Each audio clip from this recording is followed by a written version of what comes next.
These lessons are quick and approachable and designed to help you with your watercolor practice. As an amateur gardener, I'm inspired by all the things that nature has to offer. Grab your supplies and let's get started. Hit subscribe and thanks for painting with me. Hello my friends, we are painting some lovely sprigs of lavender today. And the first thing we're going to do today is we're going to start by making our stems. Sometimes I start with the stems and sometimes I start with the flowers. Because these are spriggy, I'm going to go ahead and lay out my stems first. You'll see that I'm leaving some spaces open, and that is because I'm going to paint some flower petals into those spaces eventually.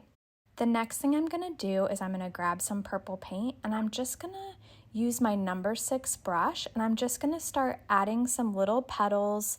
You'll notice they're all sort of going in the same direction. Lavender buds are sort of just that. They're just little buds, and they grow in these clumps sort of sporadically throughout the sprig. This tutorial today is pretty short and straightforward. I'm just going to continue to add these lavender buds, and really the key here is to make sure that you're sort of placing them, like I said, sporadically or in an uneven way. Our brains have this tendency to want to make everything symmetrical and sort of like the way like polka dots are laid out or patterns might be laid out on fabric.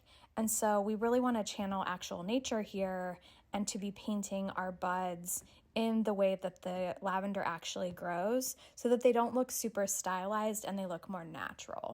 The leaves of the lavender aren't really the showstopper, but I do want to give my spriggy lavender a place to land, and so I'm going to go ahead and make some very simple one-stroke leaves, kind of all going in different directions to give my lavender some place to sit. And then after that, once my lavender is dry, I can go back through and add another layer of petals to give my lavender a little bit of dimension.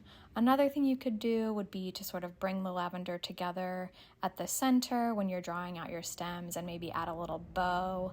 But I sort of like to keep mine tucked in nature. I think adding this second layer of petals really brings the lavender to life, and I think I'm done. Hit subscribe and thanks for painting with me.